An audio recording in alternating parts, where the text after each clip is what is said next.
The 2023 draft was full of many twists and turns.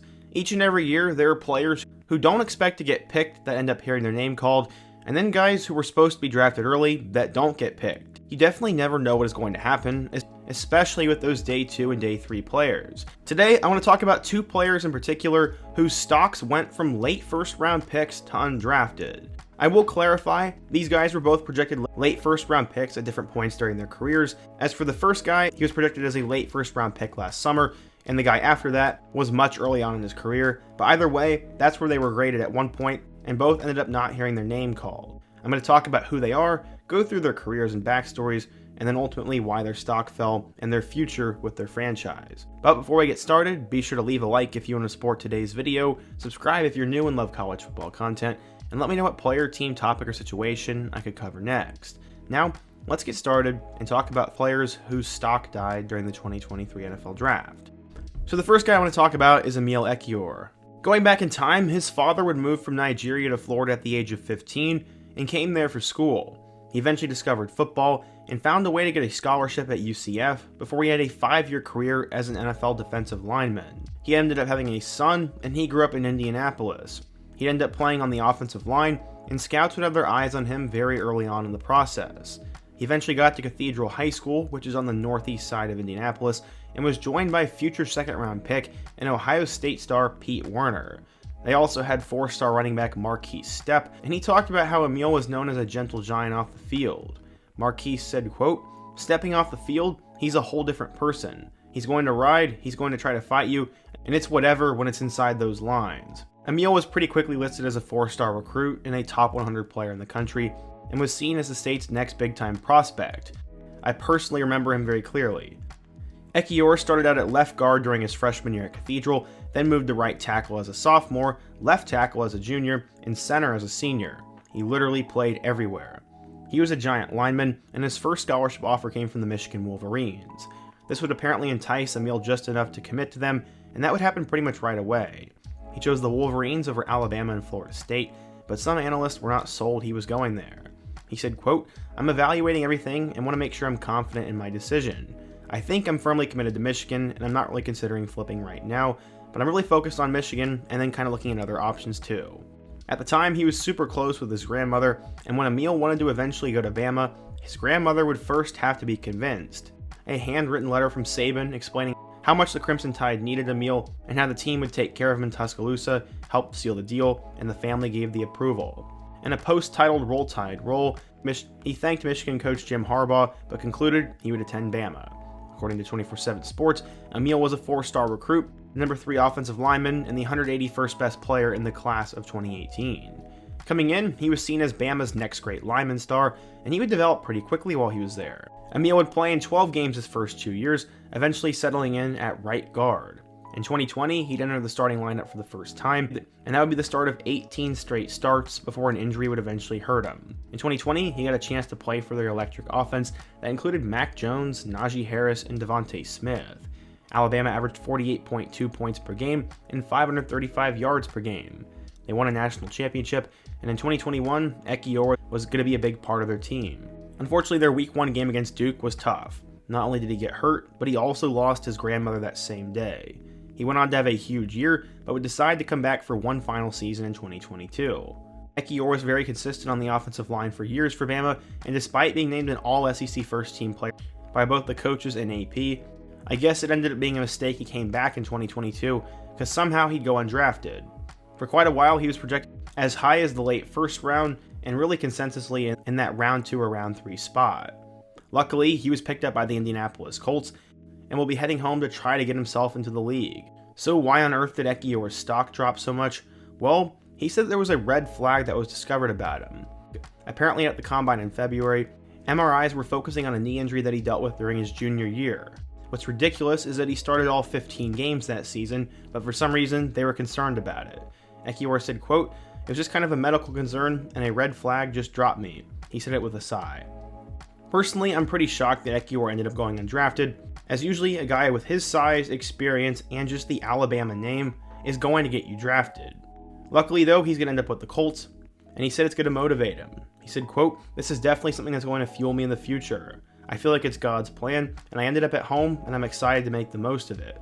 So unfortunately, Ekiyor went from a top third draft pick to an undrafted player, and I think out of all the Colts undrafted free agents, he has the best chance of making it, as there are always injuries and always lots of attrition on the offensive line, and I think he has what it takes to make it.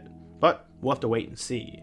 The second guy we're going to talk about is Jaxson Kirkland. Before the 2021 season, Kirkland was projected to go in the late first round of the 2022 NFL Draft. He already had a couple of years of starting experience, had the size, and everything that an NFL franchise is looking for in a lineman. Going back in time though, his father Dean was an all Pac-10 offensive guard who spent 5 years at Washington from 1986 to 1990. Like father like son, Jaxson would end up becoming a huge deal, and the 6'7" lineman gained offers from all around the country. You just can't teach that kind of height. He eventually went to Jesuit High School in Portland, Oregon, and initially, he decided to commit to UCLA. He was all set to go there, and he was about to sign the dotted line with the Bruins, but he'd get a late offer from Washington, get out of his national letter of intent, and hear the call to follow in his father's footsteps and commit and go to Washington. The fan base was obviously excited, and when you get a guy who's 6'7", he has a lot of potential, and he could do a lot of damage for the Huskies. According to 24/7 Sports, Kirkland was a 3-star recruit, the number 58 offensive tackle, and the 571st best player in the class of 2017. He wasn't a 4-star because he needed to polish and develop his game, and some thought it would take 2 to 3 years before he could contribute. How would he end up doing at Washington? Well, he'd blow everyone's expectations out of the water.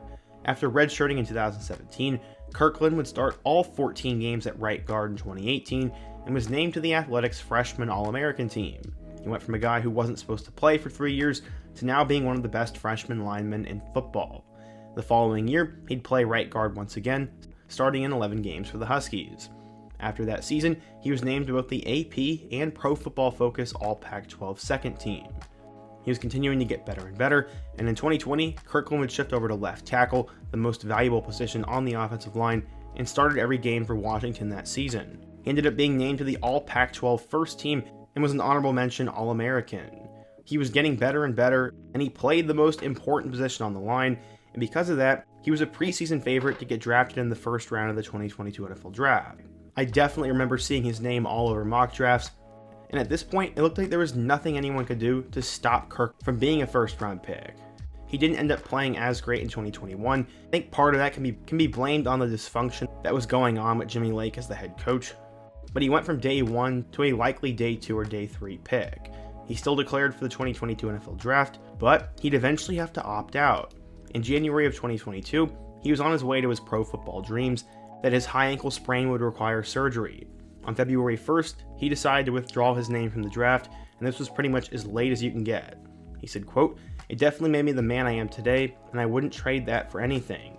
It's all part of the Jaxson Kirkland story." He then waited 3 months to find out if the NCAA would let him go back and play with the Huskies, and it definitely took a toll on him. He said, quote, "It was the longest time of waiting and wondering if I was ever going to play again.